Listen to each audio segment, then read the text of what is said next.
This Week in Richmond is made possible in part by Dignity Memorial, caring for our communities with a network of funeral homes and cemeteries in Virginia and throughout North America. More information about Dignity Memorial's providers is online at dignitymemorial.com. Alpha Natural Resources, an energy company dedicated to respecting the land. Alpha Natural Resources, we power the world through the energy of our people. Haley Buick GMC, the place for a new Verano or Terrain Denali, in Richmond and online at haleybuickgmc.com. Everywhere there are lighting poles, there's one more opportunity to save money.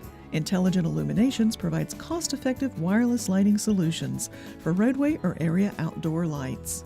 Kanawha Valley Arena, Virginia's cowboy town, hosting an array of events from Civil War reenactments to diesel truck pulls. More information online at virginiarodeo.com.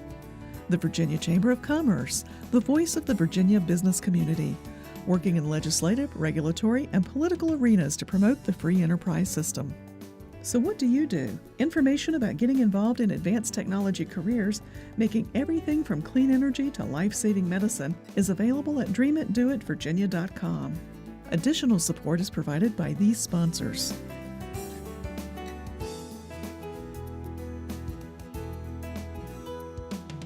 And by the members of Virginia's public television stations.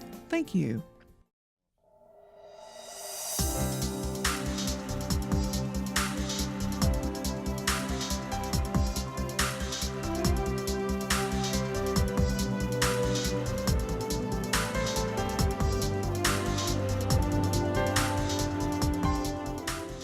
Welcome to This Week in Richmond, and a very special welcome to Senator Ryan McDougle.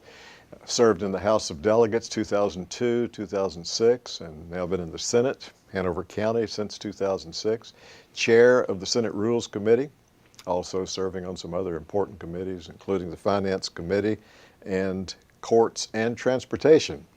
So we're delighted to have a chance to talk with you here between sessions, because you and your colleagues who are in such leadership positions are extremely hard for us to get on camera when you're in session. So we're having the conversation here the first week in September. The show is going to air a couple of weeks later.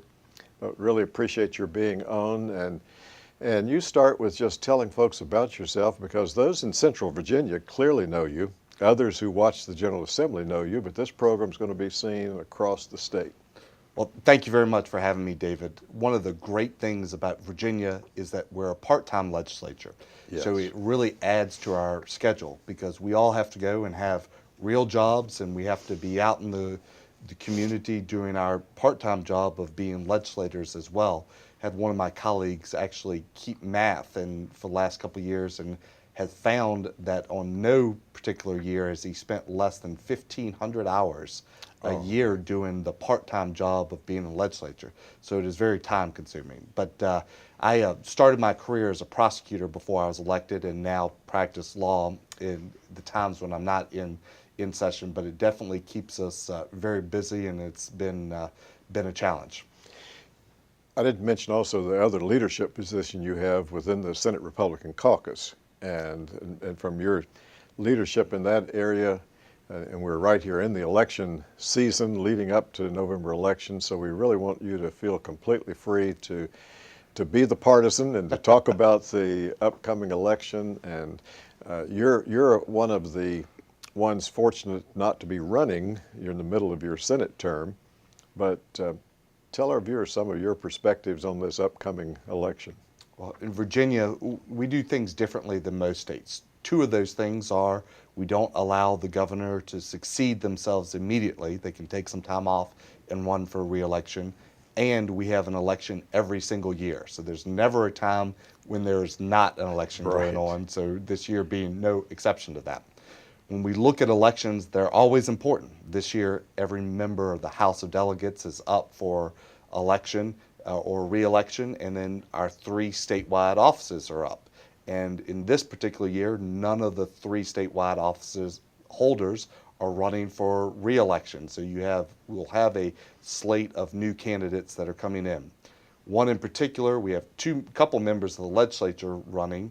One in particular, Republican, is Mark Obenchain, running for Attorney General, and certainly I've served with Mark for many years on the Courts of Justice Committee and know that he will do an excellent job if he's elected. And then we have King Cuccinelli, who's running for governor, and he served in the Senate before he went on to become Attorney General. And then you have two members of the Democratic caucus in the Senate that are running for election, and one of those are Ralph Northam, who is running for Lieutenant Governor, and Mark Herring, who is running for Attorney General. So the projection I will make to you today, without a doubt, is Mark will be Attorney General on November the 6th. That's right. Either Mark Obenchain or Mark Herring. I know I can't be wrong on that right. one. And then when that occurs, then there will be at least that one special election then to fill the seat.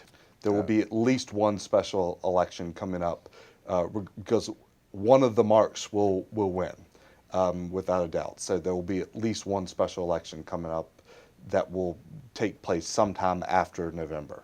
And I believe I'm right, and if not, I know you'll help correct me for our viewers, that typically would occur before the session convenes in January. One of the challenges with special elections is allowing the military to vote. And some of us feel very strongly that we need to make sure that our citizens that are protecting us in foreign lands have the ability to cast their vote. They're protecting our freedoms. They need to exercise their rights as well. To do that, a couple years ago, we made it that you cannot have a special election sooner than 45 days.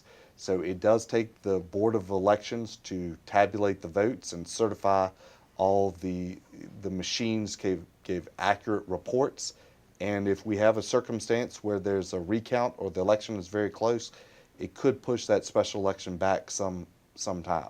So, but whenever that position starts to be vacant by a resignation from one of those individuals, then the clock will tick, and it cannot be 45 days sooner than that resignation. Yeah, I guess the wild card really is if there's a recount, and because that clearly then would push it beyond the opening of the session in January. We saw that 8 years ago where it was not determined, and actually I guess it was a little longer than that, but I had an impact when I ran for a special election, and that was before the 45-day window. We pushed it right up until the beginning of session to do the special election because the machines were unavailable to do a special, so it had to be delayed sometime. So there are some unknowns here to come, but we'll have at least one special election that we'll have to deal with sometime in January. All right.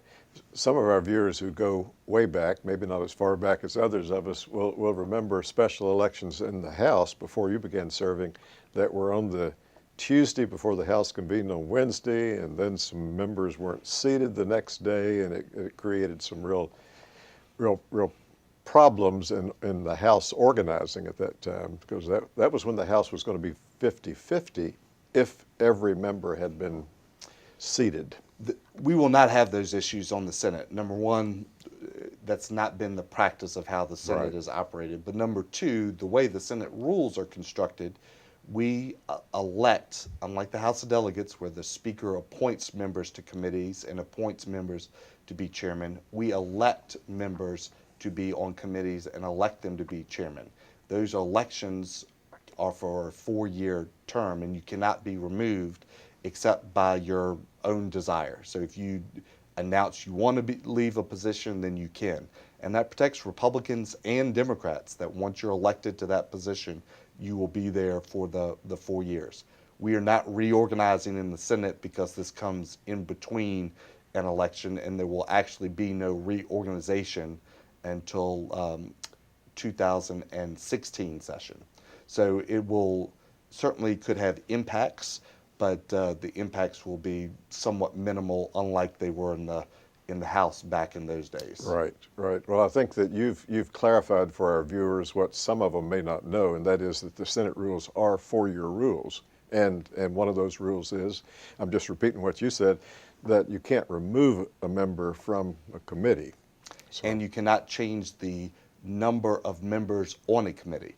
So they're established to be 15 for most committees and 16 for one committee, the Finance Committee. So, and I think actually it's not the finance, it's corporations.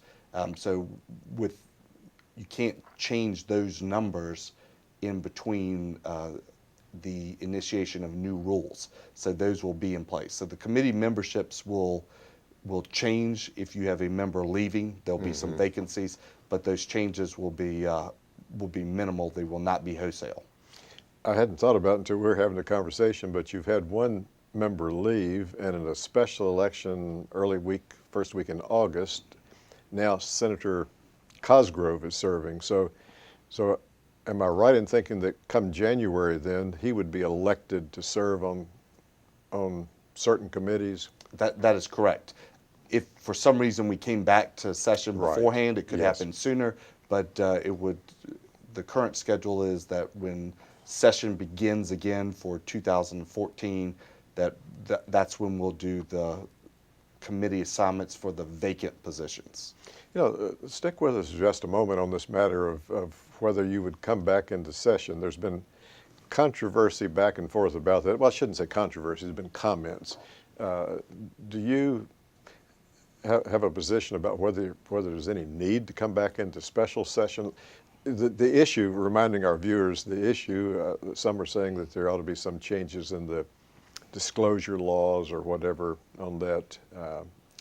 Well, whenever we look at special sessions, I think that there's something that we need to think about. And it's this issue or any of the others. We had some criminal justice issues based on a Supreme Court case that came down a few years ago called Melendez-Diaz that we came to special session one day to implement a change statutorily that had been worked on for a period of time before that. We've had some special sessions in the past where we spent a lot of time and had no successful outcomes as a result of those. So when you look at special sessions, you have to remember a couple things. One, it costs additional money. And in Virginia, we're part-time legislators. So we're not hanging around Richmond. People aren't sitting in the Capitol doing nothing during this time. They are back at home doing their jobs. And it costs taxpayer money to bring them back to Richmond, bring their staff back to Richmond, and to focus on it. And then you also have to look at the amount of time it takes to move things through the process. The way bills move through the process are they're introduced, they have to go to committee, and then they have to be read 3 times in each body of the General Assembly. So if there is not consensus on an issue, it takes through that process at least 8 days to move a bill through. And so that is a tremendous amount of time to be working on something legislatively. And so when you take that factor into determination, you really do have to see if time is of the essence. We will be back in January. We will be looking at a number of different things, typically on the order of near to 3,000 different items, the budget being one of those 3,000 different items. And when you make changes to economic disclosure statements, which is what the conversation has really been about, what rules apply, it does not just affect the 3 statewide offices, it does not just affect the 140 members of the General Assembly. It affects judges, it affects board appointments, it affects a tremendous number of individuals that are employed in state agencies. So there are a lot of different impacts that have to be reviewed, and typically those impacts, unless there's a time of the essence emergency, are better done during a general session where we work very quickly, but you have a little more time, 60 days in this case, to look at them. So following up on that too, that assuming that something might happen in the regular session, then there's really a short window if it should take effect the next July 1. That's really where we're talking about. The difference is, do you have something that takes effect in April or May, and taxpayers have to spend a tremendous amount of resources to make it take effect then? Or does it take effect on July 1, the way all laws take effect? Or even January. Right. Yeah. And it's not additional cost to taxpayers. So, I mean, that's really one of the large calculuses that you have to make a determination when you're looking at a special session for this issue or any other issue. Right. Think with us and talk with us some about some of the issues that that you see as 2014 issues, and I'll mention one that's been in the news a great deal, and that is issues about whether Medicaid would be expanded. And there's a committee, what the proper term, that's looking at what might be done to get some concessions from the federal government. Do you see that as an issue that you all will be wrestling with again? Absolutely. Medicaid is proven to be a very challenging issue for Virginia, and I think all states. Just to give you a little background and give our viewers some background, when the federal health care law was put into place, it was not anticipated that the states would have any independent decision-making abilities. The one area where the Supreme Court said ultimately the states did and struck down part of the federal law was in the expansion of Medicaid. So the state has a decision to make. We can either expand Medicaid or we cannot expand Medicaid. The incentive that the federal government has given the states to expand Medicaid has come in one area, and that is funding. The federal government has said if you expand for a period of time, a couple years, we will pay the entire cost of that expansion. Now keep in mind, the federal government does split the majority of Medicaid costs with the state, 52-48, for 96% of all other Medicaid funding. So the vast majority, almost unanimously, the expenditures of Medicaid funding are split 52-48. But in this one area, the federal government says we're going to pick up the entire tab for this period of time, then we're going to pick up 90% for a little bit, and then we'll talk about it after that. So one of the real discussion points is, does Virginia take on that obligation of funding that expanded population of Medicaid going forward for the federal government paying it in the short term? And it's really, in my opinion, a Hobbs choice for Virginia. And the result is going to be Virginians are going to pay more regardless of what direction we go. But we need to look and see what is the best way that we can move through the process to have the least expense to Virginians and the most amount of coverage, and that's very challenging. And so I would assume that by the time you're in session in January, there would be some word, hopefully, from this commission about what they're negotiating with the federal government. That's what you anticipate? Well, one of the additional challenges is the federal government will not let us change any way that Medicaid is provided without a waiver.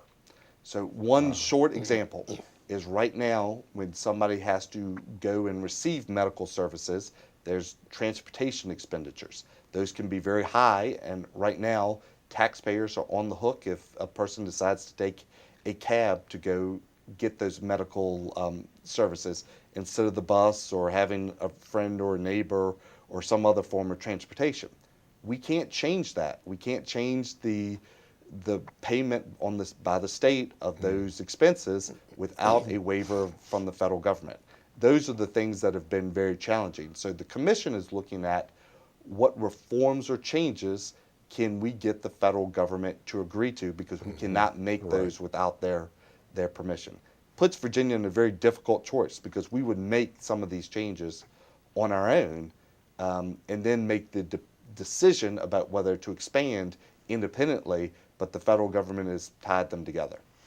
So I guess we would encourage our viewers to definitely stay tuned on this and to watch those meetings. Are open, obviously open meetings that the commission's having, and I think they had quite a crowd at the last meeting, and we'll be having at other meetings as they're trying to figure out, I guess, what waivers they want to ask the federal government to consider. That's one of the things, and whether the federal government is willing to agree to any of those. All right. What about transportation? Is that, in your opinion, somewhat settled for a while and what was resolved in the 2013 session, or do you see transportation as coming back in some ways as an issue? Well, I think transportation funding, and that's what we're talking about. Yeah. My frustration with transportation has always been we talk about it in the sense of dollars expended instead of the sense of are we moving people and cargo faster, more efficiently. And I really wish we could change the conversation about what is the metrics about how we're measuring the benefit of transportation. But as far as funding for the short term, meaning 5 to 10 years, I think that conversation was completed with this past session. So I do not anticipate that that'll be one of the large issues that we see going forward in January and February of 2014.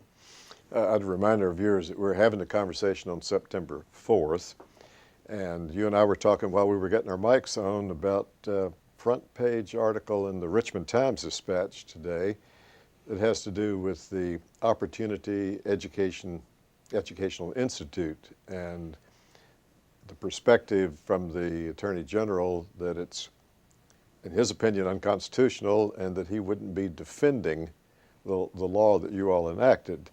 And I will say that you and I said it was okay to talk about this some. I'm not trying to throw you any kind of a curve, but you and Senator Alexander were the ones who were the chief patrons, one Republican, one Democrat in the Senate, and the bill was signed by the governor with a great deal of discussion. Kind of an awkward position now if the Attorney General is not going to defend it. What will be? Well, I will say this too, as we're having a conversation, I understand that no suit has been filed yet, but there's a threat of one from the Virginia School Boards Association and I think City of Norfolk. There is a procedure. The Attorney General at multiple occasions will have a conflict or differing opinions, and outside counsel will be retained in order to defend the suit.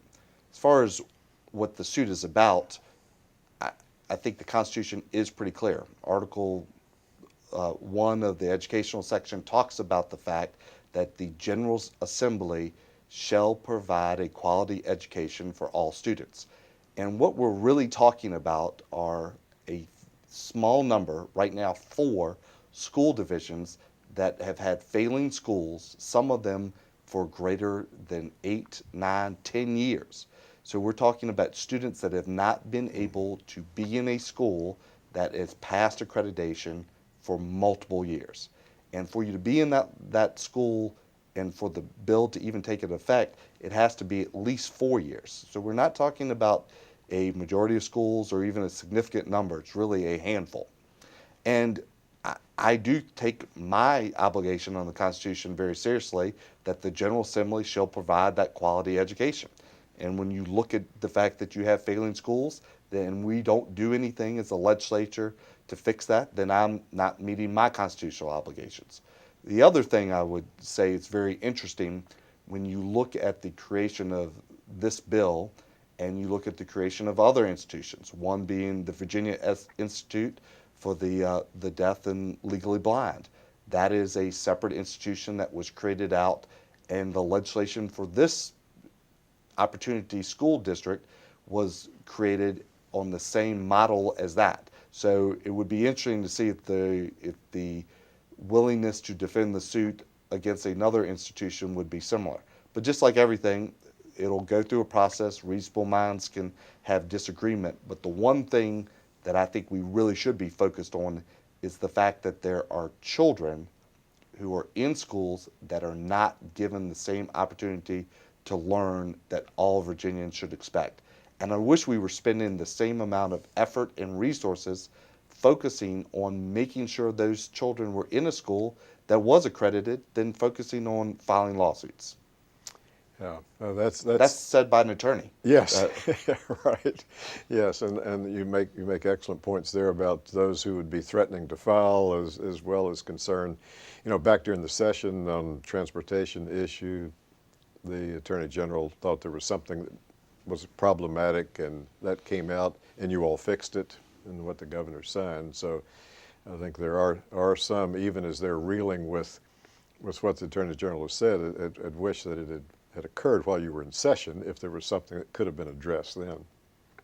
So I'm not expecting you as a Republican to say anything about the Attorney General, but that's just some of the concerns there.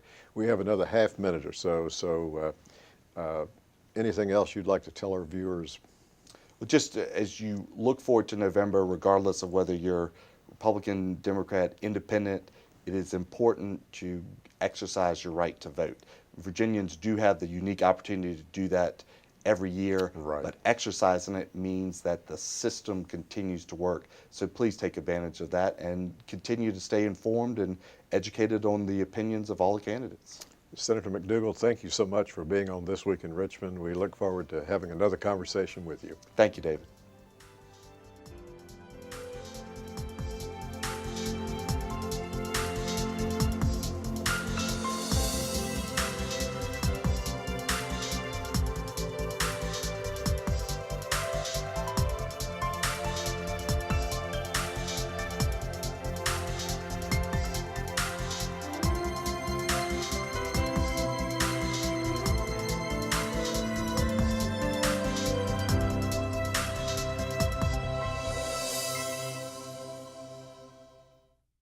This Week in Richmond is made possible in part by Dignity Memorial, caring for our communities with a network of funeral homes and cemeteries in Virginia and throughout North America. More information about Dignity Memorial's providers is online at dignitymemorial.com. Alpha Natural Resources, an energy company dedicated to respecting the land. Alpha Natural Resources, we power the world through the energy of our people. Haley Buick GMC, the place for a new Verano or Terrain Denali, in Richmond and online at haleybuickgmc.com. Everywhere there are lighting poles, there's one more opportunity to save money. Intelligent Illuminations provides cost-effective wireless lighting solutions for roadway or area outdoor lights. Kanawha Valley Arena, Virginia's cowboy town, hosting an array of events from Civil War reenactments to diesel truck pulls. More information online at virginiarodeo.com. The Virginia Chamber of Commerce, the voice of the Virginia business community, working in legislative, regulatory, and political arenas to promote the free enterprise system. So what do you do? Information about getting involved in advanced technology careers, making everything from clean energy to life-saving medicine, is available at dreamitdoitvirginia.com. Additional support is provided by these sponsors.